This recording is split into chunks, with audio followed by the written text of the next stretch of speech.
नमस्कार, स्वागत है आपका। आप देख रहे हैं आज तक। आपके साथ हूं मैं नेहा बाथम। धर्म में आज हम आपको बताएंगे शिव के 9 श्रृंगार के पीछे के रहस्य के बारे में और उनकी महिमा की कहानी लेकर आज हम आए हैं अपनी इस खास पेशकश में, जिसमें हम आपको इन सभी सामग्रियों का पूजन और उनकी महिमा के बारे में बताने के लिए हमारे साथ स्टूडियो में खास मेहमान मौजूद हैं, राजकुमार शास्त्री जी। शास्त्री जी, बहुत बहुत स्वागत है आपका। तो शास्त्री जी से जानते हैं कि कौन है वो 9 श्रृंगार और आपकी कौन सी मनोकामना होगी पूरी। उससे पहले जान लेते हैं शिव के इन श्रृंगार की महिमा के बारे में।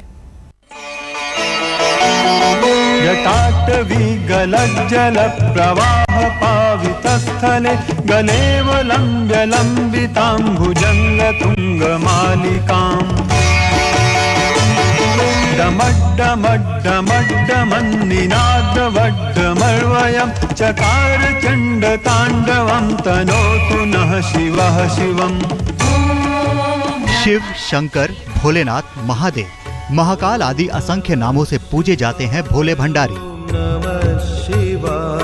भगवान शिव के जितने नाम हैं उतने ही उनके रूप, लेकिन उनका हर रूप, हर रंग कहीं न कहीं उनकी महिमा का गुणगान करता है। चंद्रमा को अपने सिर पर धारण कर महादेव शशिधर बन जाते हैं, तो वहीं अपनी जटाओं में गंगा को धारण कर गंगाधर कहलाते हैं। हर हर भोले नमः शिवाय। भस्म रमाए हुए, गले में सर्प और हाथों में रुद्राक्ष की माला धारण कर त्रिनेत्रधारी का ये रूप देखने में जरूर संहारक है, लेकिन माना जाता है कि भाव के भूखे हैं भोले भंडारी। महादेव जलमात्र के चढ़ावे से भी प्रसन्न होकर खुशियों से भर देते हैं अपने भक्तों का जीवन।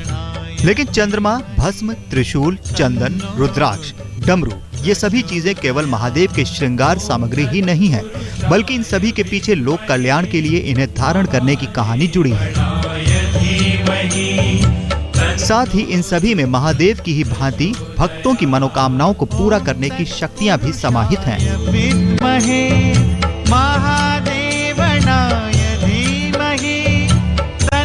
चंद्रमा को अपने मस्तक पर धारण करने के पीछे मान्यता है कि समुद्र मंथन में विष निकला था। विष इतना भयंकर था कि इसका प्रभाव पूरी सृष्टि पर फैलता जा रहा था, परंतु इसे रोक पाना किसी के वश में नहीं था। तब सृष्टि को बचाने के उद्देश्य से शिव ने विष को पी लिया। इसके बाद शिव जी का शरीर विष प्रभाव से अत्यधिक गर्म होने लगा। शिव जी के शरीर को शीतलता मिले, इस वजह से उन्होंने चंद्र को धारण किया। तो वहीं 60,000 सागर पुत्रों की मुक्ति व समस्त धरतीवासियों के कल्याण हेतु शिव ने अपनी जटाओं में मां गंगा को धारण किया। ठीक इसी तरह महादेव के आंसुओं से धरती पर रुद्राक्ष की उत्पत्ति हुई। महादेव की शोभा बढ़ाने वाली ये सभी वस्तुएं आज से नहीं बल्कि सदियों से मानव का कल्याण करती आ रही हैं, और जब तक ये सृष्टि रहेगी ये सभी वस्तुएं भक्तों के लिए पूज्य तो होंगी ही, साथ ही उनकी मनोकामनाओं को भगवान शिव का आशीर्वाद दिलाने में मददगार भी साबित होंगी। ऐसे में बहुत जरूरी है उनके महत्व, उनकी महिमा और उनके पूजन विधि को जानना। तो अगर आप भी जानना चाहते हैं शिव की इन श्रृंगार सामग्रियों की महिमा के बारे में, तो बने रहिए हमारे साथ। आज तक ब्यूरो। तो कहानियां शिव के श्रृंगार की, और ये कहानियां सुनाने के लिए हमारे साथ स्टूडियो में मौजूद है राजकुमार शास्त्री जी। शास्त्री जी, सबसे पहले बात चंद्रमा की करेंगे जो उनके सर पर दिखाई देता है शिव जी के। क्या कहानी है इससे जुड़ी हुई? समुद्र मंथन के समय भगवान जो विष है ये समुद्र से निकला, और इसकी सबसे पहला 14 रत्न निकले, और 14 रत्नों में सबसे पहला जो रत्न है ये विष है। जब सभी ब्रह्मांड इसकी ज्वालाओं से जलने लगा तो भगवान शिव ने, सभी देवताओं ने भगवान शिव से प्रार्थना की, और भगवान शिव ने उस जहर को पान कर लिया जगत का कल्याण करने के लिए। भगवान शिव ने जहर का पान तो कर लिया, लेकिन उसके उपरांत जो उसका प्रभाव हुआ उससे भगवान शिव बहुत व्याकुल हो गए। अब उस जहर के प्रभाव को शांत करने के लिए भगवान शिव ने सबसे पहले अपने माथे पर चंद्रमा की शीतलता होने के कारण, क्योंकि चंद्रमा में अमृत है और अमृत का विपरीत है जहर, तो भगवान शिव ने चंद्रमा में, अमृत में चंद्रमा को अपने मस्तिष्क पर धारण कर लिया, और जिससे कि उनको शांति की प्राप्ति हो जाए। अगर चंद्रमा में भगवान शिव का हम पूजन करते हैं, चंद्रमौली भगवान शिव शशिधर का पूजन करते हैं, तो उससे जो आपकी जन्म पत्री में अनुकूल ग्रह हैं उनकी शक्ति को वृद्धि मिलती है, क्योंकि चंद्रमा स्वयं एक ग्रह है। तो ये बात ध्यान रखें कि चंद्रमौली जो शशिधर भगवान शिव हैं, इनका पूजन सायंकाल के समय किया जाता है और पूर्व की ओर मुख करके किया जाता है। सायंकाल के समय क्यों? क्योंकि चंद्रमा ही शाम को ही होता है, दिन में नहीं होता। शिव का दूध से अभिषेक करके नील कमल के पुष्प की माला भगवान शिव को अर्पित करें और पुष्पदंत जो रचित है शिव महिम्न स्तोत्र का पाठ करें। एक बहुत छोटा सा मंत्र मैं आपके सामने दे रहा हूँ, ओम महादेवाय नमः। इस मंत्र की 10 माला का आप जाप करें, खीर और मालपुड़े का प्रसाद चढ़ा करके भक्तों में बांटें, भगवान शिव की कृपा से और आपकी मनोकामना सिद्ध हो जाएगी। चलिए, ये तो बात हो गई चंद्रमा की। अब बात कर लेते हैं गंगा की। इससे क्या कहानी जुड़ी हुई है? जी, गंगा जिस प्रकार आप जानते हैं, भगीरथी राजा सगर के पौत्र राजा भगीरथ जो है, इसको लेकर के आए भगवान श्री नारायण के चरणों से निकलने के कारण ये बड़ी पवित्र है। भगवान ब्रह्मा जी के कमंडल में बहुत दिनों तक निवास करी, वामन रूपधारी भगवान नारायण के चरणों से इसका प्राकट हुआ। गंगा को मस्तक पर भगवान शिव ने धारण किया, वही शांति प्राप्ति के लिए गंगा को धारण किए शिव का जो पूजन है, आप जानते हैं कि सगर के 60,000 पुत्रों का दोष निवारण के लिए जो पितृ दोष था, उस मुक्ति के लिए इस गंगा का अवतरण भगीरथ लेकर के आए। तो विद्या, बुद्धि और कला के क्षेत्र से जुड़े हुए जो लोग हैं, वो भगवती गंगाधारी भगवान शिव का पूजन अवश्य करें। ओम गंगा विष्णु गंगा विष्णु गंगा विष्णु, ऐसा 3 बार उच्चारण करते हुए सबसे पहले गंगा जल से आचमन करें। पूजा में लाल रंग के कंबल का आसन अगर हो, वो विशेष रूप से शुभ माना जाता है। ईशान कोण की ओर मुख करके, क्योंकि ईशान है देवता गृहम, ईशान कोण में देवताओं का निवास होता है, तो ईशान कोण की ओर मुख करके गंगाधर भगवान शिव का पूजन करें। पंचोपचार पूजन भगवान शिव का बहुत प्रिय है, पंचोपचार पूजन करें। एक मंत्र दे रहा हूं, बहुत छोटा सा मंत्र है लेकिन बहुत प्रभावशाली है। ओम रुद्राय नमः, इस मंत्र की 5 माला रुद्राक्ष की माला में जाप करें। धतूरे के पुष्प से भगवान गंगाधर का पूजन करने से भगवान शिव प्रसन्न होते हैं। इस बात को ध्यान रखें, भगवान गंगाधर का पूजन करते समय धार्मिक पुस्तकों का दान करें, ग्रंथों का दान करें, और जो असहाय विद्यार्थी हैं उनके विद्या अध्ययन करने के लिए उनकी सहायता करें। भगवान गंगाधर प्रसन्न होकर के आपके संपूर्ण पितृदोषों को नष्ट कर देंगे और विद्या और कला में निश्चित रूप से उन्नति की प्राप्ति होगी। ये तो बात हो गई गंगा की। अब बात कर लेते हैं भस्म की। पंडित जी बताइए, भस्म से जुड़ी कहानी। जहाँ हम भस्मधारी भगवान शिव की बात करते हैं, तो भस्मधारी के रूप में भगवान शिव महाकाल जो ज्योतिर्लिंग के स्वरूप में उज्जैन में स्थित हैं, इन महाकालेश्वर के रूप में भगवान भस्मधारी का पूजन किया जाता है। लोगों को आध्यात्मिक ज्ञान देने हेतु भगवान ने भस्म धारण किया और भगवान को चढ़ाई गई भस्म घर में रखने से ग्रह क्लेश का छुटकारा प्राप्त हो जाता है। सूर्योदय से पहले भगवान भस्मधारी का पूजन किया जाता है, इस बात को ध्यान रखना है। और बिना सिले हुए वस्त्र धारण करके भगवान भस्मधारी महाकाल का पूजन किया जाता है। गंगा जल में इत्र मिला करके और भगवान शिव का अभिषेक करें। फल नारियल का प्रसाद भगवान भस्मधारी के रूप में महाकाल को चढ़ता है, उसका चढ़ा करके भक्तों में बांटे। परिवार के साथ बैठ करके अगर आप ये पूजन करेंगे तो निश्चित रूप से आपको बहुत बड़े लाभ की प्राप्ति होगी और आपके घर में सुख समृद्धि की स्थापना होगी। राजकुमार शास्त्री जी, त्रिशूल जो हमेशा शिव जी के हाथ में दिखाई देता है, इससे क्या कहानी जुड़ी हुई है? त्रिशूल जिस प्रकार आप जानते हैं कि 3 शूल हैं, जिसमें वही त्रिशूल है। दधीचि ऋषि जो भगवान शिव के अनन्य भक्त थे और देवराज इंद्र को जिस समय ब्रह्म हत्या लगी, उस ब्रह्म हत्या से छुटकारा पाने के लिए और दधीचि ऋषि और दुष्ट दैत्यों का वध करने के लिए जब इंद्र दधीचि ऋषि के पास जाते हैं और उनकी अस्थियों को लेकर के, दधीचि ऋषि ने बड़े स्वेच्छा से अपनी अस्थियों को दान कर दिया। उन अस्थियों से 5 शस्त्र का निर्माण हुआ। उसमें देवराज इंद्र का वज्र भी उसी से बना, भगवान श्री हरि नारायण विष्णु का सुदर्शन चक्र भी बना, भगवान शिव का त्रिशूल बना और 2 बड़े विकराल धनुष, पिनाक धनुष का निर्माण भी उसी से हुआ। और सारंग नाम का जो धनुष है उसका निर्माण भी उसी से हुआ। सीता वरण के समय स्वयंवर में भगवान श्री राम ने एक धनुष का खंडन किया और मथुरा में जाकर के भगवान श्री कृष्ण ने कुवलियापीठ नामक हाथी का वध करने के लिए कंस के वध से पहले उस धनुष का खंडन किया।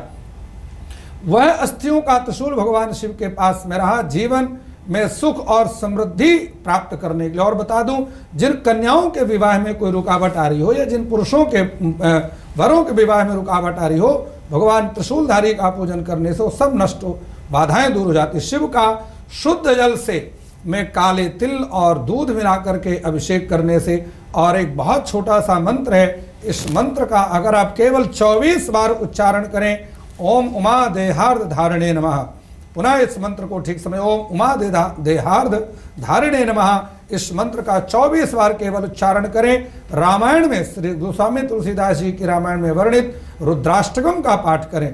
नारियल के गोले में पंचमेवा और शक्कर भर करके और किसी वीरान जगह पर अगर कोई कन्या दबा दे, 3 बार भी दबाए, उसका विवाह निश्चित रूप से उसकी सगाई हो जाती है, इसमें कोई संदेह नहीं। कहानियां शिव के श्रृंगार की, और इस कहानियों के सिलसिले को आगे बढ़ाने के लिए हमारे साथ स्टूडियो में राजकुमार शास्त्री जी मौजूद हैं। शास्त्री जी, डमरू, जहाँ हम डमरू की बात करते हैं, भगवान शिव के इस डमरू से ही संपूर्ण विद्याओं का प्राकट हुआ, जिस प्रकार लघु सिद्धांत कौमुदी में वर्णित है। 14 सूत्र अयुण ऋदृक एयोंग एयोंच हैवरट लड अंगमंडम जवंच गढ़दस जब गढ़दस का पैसक सरहलित माहेश्वराणी सूत्राणी अणादि संज्ञार्थानि येषामन्तायिता कारादि स्वकार उच्चारणार्था लन मध्य तत्व संग का। रोगों से मुक्ति पाने के लिए भगवान शिव की डमरू की आवाज़ सुनते ही सभी रोग भाग जाते हैं। व्यापार में, नौकरी में, धन में प्राप्ति के लिए यह रामबाण है। पंचामृत से शिव जी को स्नान करा करके, गंगा जल केवड़ा जल से स्नान कराएं, सफ़ेद वस्त्र तुलसी पत्र की मंजरी चढ़ा करके भगवान शिव का पूजन करें। ओम नमः शंभवाय, इस मंत्र की 11 बार उच्चारण करें और घी के 11 दीपक जला करके भगवान शिव का पूजन करें, आरती करें। मेवा और पंजीरी का प्रसाद चढ़ा करके भक्तों में बांटें। परिवार के जो रिश्ते हैं, पारिवारिक रिश्तों का सम्मान करें। भगवान शिव की पूजा में डमरू बजाना बहुत आवश्यक है, इस बात को ध्यान रखें। चलिए, ये तो बात हो गई डमरू की। अब बात कर लेते हैं सर्प की। किस तरह से सर्प से कहानी जुड़ी हुई है और सर्प क्यों धारण किया भगवान शिव ने? भगवान शिव ने सर्प को धारण करने का बहुत बड़ा एक कारण है कि जब भगवान शिव ने जहर पान करने के बाद चंद्रमा को धारण कर लिया, गंगा को धारण किया, उसके बाद भी भगवान शिव को शांति की प्राप्ति नहीं हुई। सर्प की नाभि बहुत ठंडी होती है। भगवान शिव के गले में जो जलन हो रही थी जहर के कारण, इस कंठ को ठंडा करने के लिए भगवान शिव ने सर्प की नाभि को धारण कर लिया। महादेव के गले में सर्पों को धारण किया हुआ इस स्वरूप का जो अगर भगवान शिव का पूजन किया जाए, राजनैतिक सफलता के लिए विपरीत पार्टी को खा जाता है। साफ इस बात को ध्यान रखें। क्रोध पर नियंत्रण रहता है, वाणी में मधुरता आती है। और मंदिर में सर्पों के साथ भगवान शिव का पूजन करना, नंदी का पूजन भी चूंकि धर्म का स्वरूप है इसलिए नंदी का पूजन भी करना चाहिए। ओम नमः शंकराय विषधराय चा का एक माला इसका केवल जाप करें। कुशा के आसन पर बैठ करके भगवान शिव के स्वरूप का पूजन करें। दूध से अभिषेक कर कनेर के पुष्प अर्पित करें। चावल, चीनी और दूध का दान करें। चांदी या तांबे के कुछ नाग नागिन के जोड़े भगवान शिव को चढ़ा करके पूजन करें। निश्चित रूप से भगवान शिव प्रसन्न होकर के कामनाओं की सिद्धि कर देते हैं। रुद्राक्ष से क्या कहानी जुड़ी हुई है? जहाँ रुद्राक्ष की बात करते हैं, अक्ष का अर्थ ही होता है भगवान शिव के नेत्र। शिव के नेत्र से निकले आंसुओं से अंधकासुर का वध करने के लिए भगवान शिव के नेत्रों से आंसू निकले, पुत्र भाव उत्पन्न हो गया। शिव पुराण के अनुसार 14 प्रकार के रुद्राक्ष होते हैं। 1 मुखी, 5 मुखी और 13 मुखी जो रुद्राक्ष है सर्वश्रेष्ठ माने जाते हैं। रुद्राक्ष को धारण करने से पहले दूध से स्नान कराएं। लाल रंग के धागे में गंगा जल से शुद्ध करके रुद्राक्ष पिरो लें और सदैव हृदय का स्पर्श करता हुआ रुद्राक्ष धारण करना चाहिए। प्रदोष तिथि या सोमवार को ओम नमः शिवाय का 108 बार उच्चारण करते हुए धारण करें। पूजा उत्तर दिशा की ओर मुख करके करें। रुद्राक्ष धारण करने के बाद 7 प्रकार के अनाज का दान अपने वजन के बराबर से तुला दान करें। भगवान शिव प्रसन्न होते हैं और रुद्राक्ष की धारण करने की महिमा आप सब लोग अधिक से अधिक जानते ही हैं। तो धर्म में आज हम आपको बता रहे हैं शिव के श्रृंगार से जुड़ी हुई कहानियां। राजकुमार शास्त्री जी, अब कमंडल से क्या कहानी जुड़ी हुई है? कमंडल की जहाँ हम बात करते हैं, सृष्टि को काल से बचाने व उनके भरण पोषण के लिए कमंडल भगवान शिव ने धारण किया। माँ अन्नपूर्णा से भगवान शिव ने स्वयं भिक्षाटन किया और भिक्षा मांग करके भिक्षाम देहि कृपा अवलंबन करी मातन्न पूर्णेश्वरी।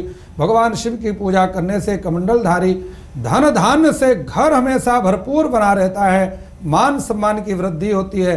जल में चंदन मिला करके शिव का अभिषेक करें, शिव पंचाक्षर स्तोत्र का पाठ करें, ओम पशुपतये नमः मंत्र का जो है उच्चारण करना चाहिए। गुलाब जल में हल्दी, मेहंदी, पुष्प, चावल मिला करके शिव का एक विशेष अर्घ होता है वो देना चाहिए। आलू पूड़ी का भोग लगा करके भक्तों में बांटे, भगवान शिव प्रसन्न होंगे, घर में कभी धन धान्य की कमी नहीं आएगी। चलिए, और आखिर में बात चंदन की। जी, चंदन की जहाँ हम बात करते हैं, चंदन से तिलक, मलयागिरी चंदन से तिलक करने से कुशाग्र बुद्धि व मानसिक शांति मिलती। ओम हर हर महादेव का उच्चारण करते हुए, ओम गौरी पतये नमः का 11 बार उच्चारण करते हुए दूर्वा चढ़ाकर भगवान शिव का पूजन करें, भांग चढ़ाएं। भगवान शिव प्रसन्न होकर के धन धान और विद्या से संपन्न कर देते हैं। चलिए राजकुमार शास्त्री जी, बहुत ही रोचक कहानियां आपने शिव के श्रृंगार से जुड़ी हुई आज में बताई। तो आज धर्म की खास पेशकश में बस इतना ही। देश और दुनिया की तमाम खबरों के लिए बने रहिए हमारे साथ, देखते रहिए आज तक।